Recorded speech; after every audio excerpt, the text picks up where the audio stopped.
Welcome back to another episode of the RPG Project, where we teach you how to play through so you can find a game that's just for you. I'm Britt from Let's Get Rollin', and today, together with my co-host T from 4 Geeks by Geeks, we're going to show you about this awesome game that we found called The Corrupted by Navaar Jackson. Hello, my name is Navaar Seik-Jackson, and I am the creator and designer of The Corrupted. The Corrupted is an intimate story of survivors trying to figure out how to stay alive in a world wrecked by cataclysmic events. This game focuses on a narrative roleplay and dynamic combat. The Corrupted is a game that came to me because of my love for apocalypse media, especially The Last of Us. I think anybody who's ever spent any time talking to me or seeing anything on social media, I spend a lot of time talking about The Last of Us because it's such a wonderful way of telling a story. And what I wanted to capture with The Corrupted was the ability for people playing a TTRPG to tell a similar kind of story through the lens of characters that they create. And so that's what we set out to achieve. I think The Corrupted does a good job of doing this. Not only is the gameplay scary, but also not impossible. There are also elements that increase the players' drive to work towards a narrative, to have these incredible role-play moments and to tell the story together through the conflict of their characters. All right, let's jump into character building.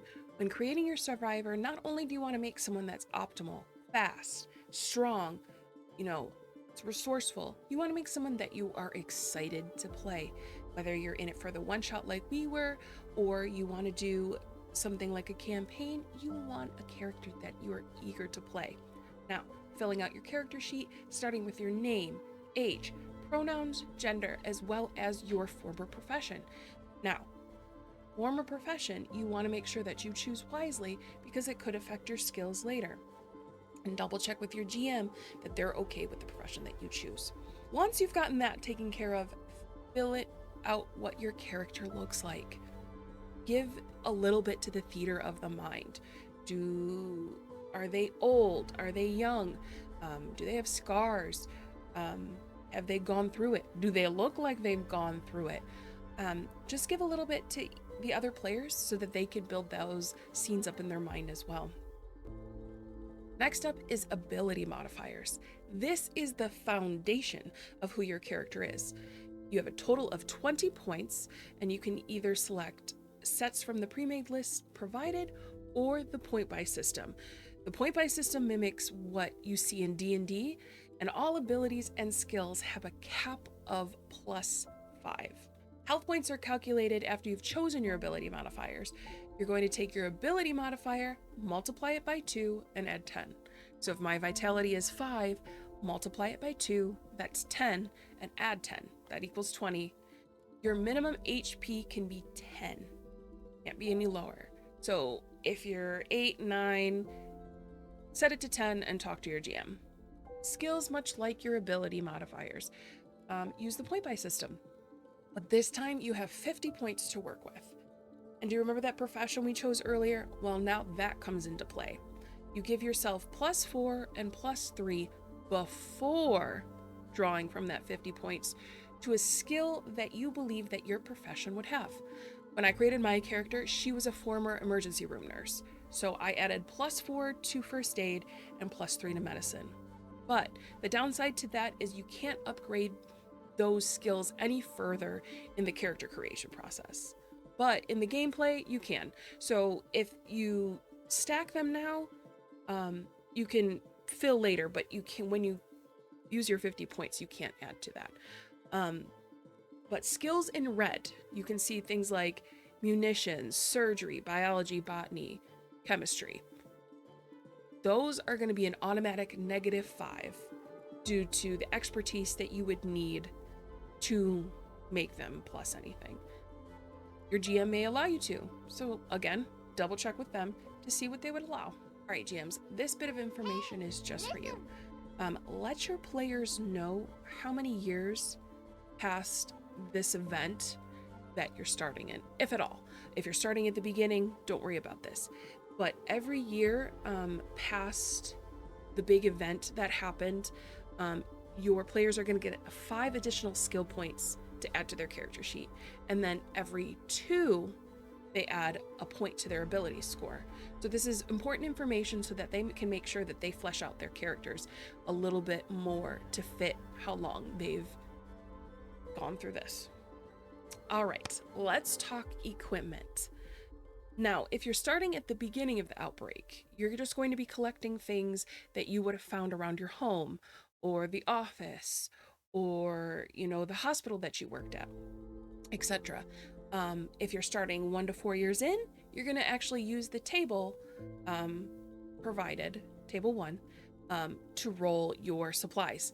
And then if it's 5+ years into the apocalypse, you're going to use table 2. Last but not least, in character creation is conflicts. You're going to choose 1 point of conflict with one of your PCs. You can choose many if you'd like, but you need to at least have 1. Use each other's backstories and flesh them out with your other players, because this makes for great roleplay as well as well-rounded characters. You can use the examples provided in the book or come up with something as your own. And as the story progresses, you can add more and you can change them. Once you're happy with your character, it's time to play the game. I'm going to toss you over to T, who's going to teach you more about how to run the game. I can confidently say running a corrupted game is going to be a considerably easier game for first-time GMs because it's incredibly simple. It is a combination of a typical D20 system mixed with a Powered by the Apocalypse storytelling leveling scale, and it breaks down in a way that I think even a first-time GM could sit down, read through the PDF super quick, and have a strong understanding of how to run the game with great confidence. Powered by the Apocalypse, it's usually a 2d6 based system where you're getting a 2 through a 6 giving you a failure, a 7 to a 9 giving you a mixed success, and a 10 plus giving you an ultimate success. The Corrupted breaks it down into a 5-level system to help give you a deeper understanding of those narrative allowances. So a 1's a critical failure, you fail the check, you're in a compromised position, and then you take 3 stress. We know what a 1 looks like. But then, between a 2 to a 9, you're getting, you don't get what you want, so you take 2 stress. So it's still not great, it's not awesome, it's bad, and you're getting stressed out, but it's not as bad in that broader range of what a 2 to a 6 would be in Powered by the Apocalypse. 10 to a 15 is going to be your partial successes, where you get to fail forward. So you don't get quite what you want. It comes with a complication, so you're going to move forward in a way that you want. You take a little bit of stress. But then from there, from a 16 to a 19, you get exactly what you want. But then if you get a nat 20, you get a critical success. It goes above and beyond what you were looking for, and you actually get to reduce stress. So a big fan of this kind of breakdown of, it's just a slightly wider system than what you see with Powered by the Apocalypse, but I like it because when you're kind of looking at that failures and those stress levels, it can kind of help you narratively dictate to a larger degree about the possibility of what is to come with those failures and or successes. And it works the same scale with combat versus just your narrative role-playing, where you're setting up your compromises and your fail points in that same degree of margin of error. And with the level of stress comes compromise, and with that breaks down in that same degree of the 5 levels of success. So failure, critical failure, partial success, success, and critical success. And again, breaking down into that levels of degree to help your players get immersed in this story that you're all telling together. With your compromise, it still breaks down into that degree of stress and the degree of how well that's going for you. 1 stress versus 3, also allowing into that compromise of how compromised you truly are. if you're having a hard time understanding what compromise means, think about that as the disadvantage aspect in other TTRPGs. But compromised with this tier system, you can kind of use it to a degree in the sense of, oh, if you have a partial success while you're trying to flee from a villain, your compromise is you're going to have to make a check coming over maybe a fallen rack or something, as compared to with a critical failure where the villain just walked into the room that you're hiding in. They know where you are because there's only one place to hide. You're tucked under the desk, so you're not hidden. You're not in a good place to fight back, and they're covering the only entrance and exit to this room. So compromises, we found, was a very fun thing to play with because it kind of really not only sets yourself up as a GM, but it really allows your players to get a better understanding of where they're at in these scenarios. So when they kind of take the reins and move forward with their portion of the storytelling, they can do it with a lot more utmost confidence and understanding where both you and the GM are as a whole in this degree of stress that everybody is undergoing. As a GM, I found the conditions in this game to be so tasty. Early on in the game, the conditions are a lot, so much lighter. They're not as stressful. And the way the conditions are written in this game, it really sells it in a sense of understanding the human psyche in these like high stressful situations. So you've got your condition 1, which is falter, condition 2, which is overcompensate, condition 3 where you have to push, condition 4 you overact, and then condition 5 which is fight or flight, which is such a good breakdown of the psyche understanding of how an individual is going to react to levels of stress in the tiers that they come along, which is not something you get a lot of in the TTRPG world because it is intended to be a game that we are playing. But when you're coming into a game like The Compromise, where you're understanding like this is a zombie apocalypse, rations and resources are so limited, it's going to be a much more stressful and daunting experience. And so kind of having something that breaks down how the human psyche really can help a player understand like where is this player at. Even if you're a first time player, you're like, oh, I don't know what my character would do. Having these conditions and levels of where you are mentally can really help a player sink into their position on what they should be doing in these high profile scenarios. I'm a big fan of indie games when they have their running a game being a few pages. Because we all know in the TTRPG world, getting somebody at the head of the table to run a game is arguably the biggest difficulty in running a game. And then the next thing is when you try to bring these new games to a table, especially as a player bringing them to a DM or a GM or an MC, you want something that can be easily digested and quickly understood to kind of quickly dive into a game to find out if this is going to be something your table is going to enjoy. And what I super enjoyed about The Corrupted is that running a game is like 4 pages. And for most of those 4 pages is really tables for a DM to go back and reference to kind of break down to. Because running a game in The Corrupted is so much easier because there's so little in the world that it so opens the concept of less is more being such a concrete thing to play off of. So as the DM or the GM in this game, the big thing you're going to be worried about is progression of time. Why are you worried of that? Because rations are very few and far between. The amount of time you're going to be spending doing things is all these things that are prevalent. And a lot of games kind of get washed over because it's not a very fun thing to kind of keep track of. But in something like The Corrupted, where time is of the essence, literally, you can kind of really play into those narrative moments and those beats to kind of hit harder or softer during that time of day or that time of night to kind of ramp up or kind of take a step back and really throttle the narrative position in a way that you want, just entirely based off time of day, the weather system, how much time has passed if they're doing a task, which is kind of going to help you progress through this game in a large scale sense, because in a lot of TTRPGs you're spending minutes hours in game to do something in minutes, where in the Corrupted, where you're likely could be covering days, weeks, months, years to really tell this entire story, and that progression of time is going to be such a great narrative tool to kind of help you manipulate that to get the best out of this story.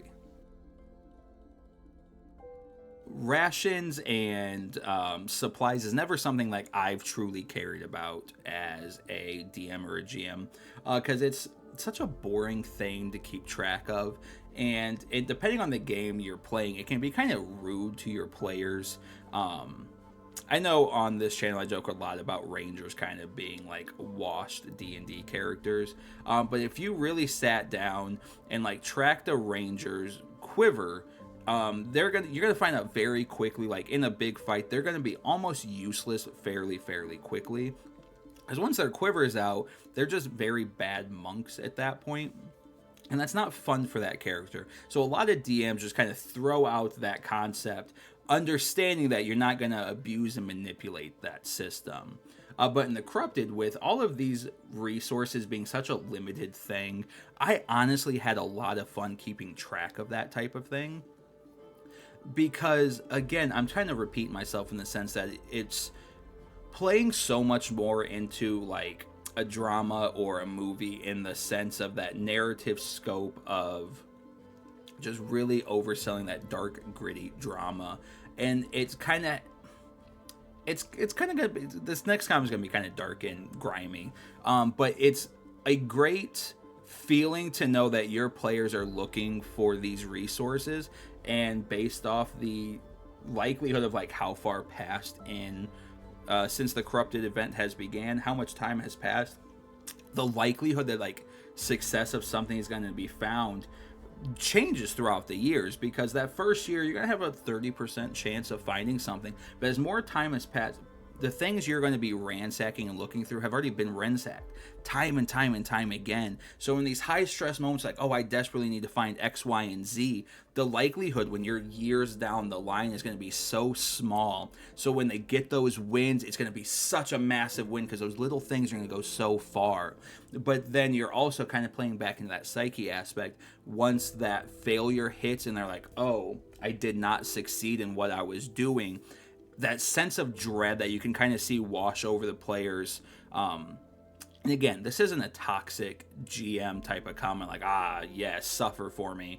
But with the Corrupted being such a dark, nitty gritty story, seeing the immersion kind of come through the players with those very low success rates in this style of game is a very satisfying feeling, knowing that like in this time period, like you're doing what you're supposed to be doing correctly, and having those tables written in a way supports that for it to make sense. Now, I will say probably the most difficult thing about running this game as a GM was the encounters, because this game does have a degree of difficulty that is a little bit higher in the sense of what a first time versus a veteran GM would be capable of.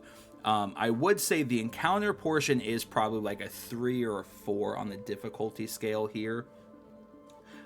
Because you could unintentionally kill your players very quickly, not truly intending to.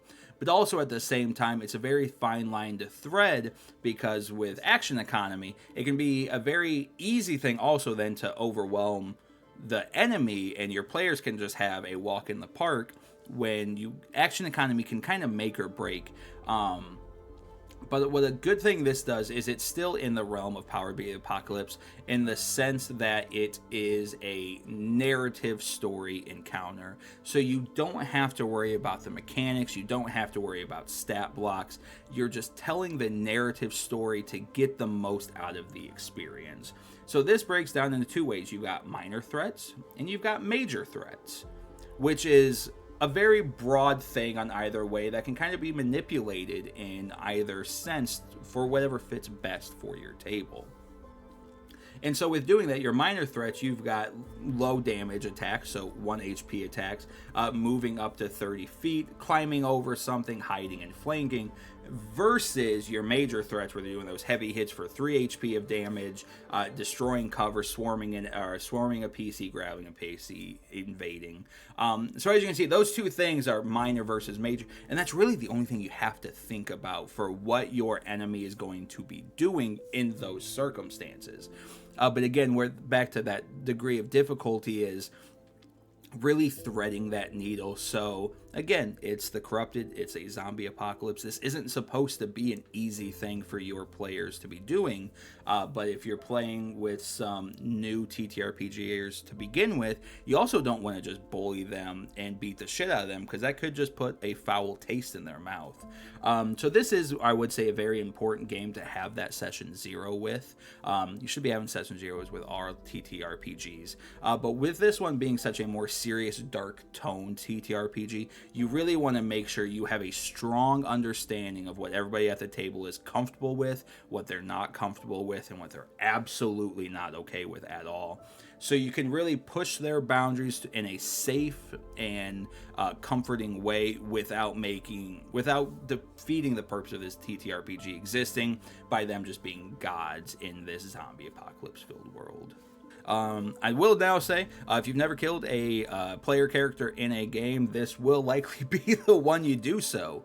And again, it could be your fault if you throw too many enemies at them, but also once stress comes into play, your characters will die just based off the dice gods. If they're not rolling well enough and enough stress markers kind of stack up, they're going to start failing at their tasks, their survivals, whatever they're attempting to do.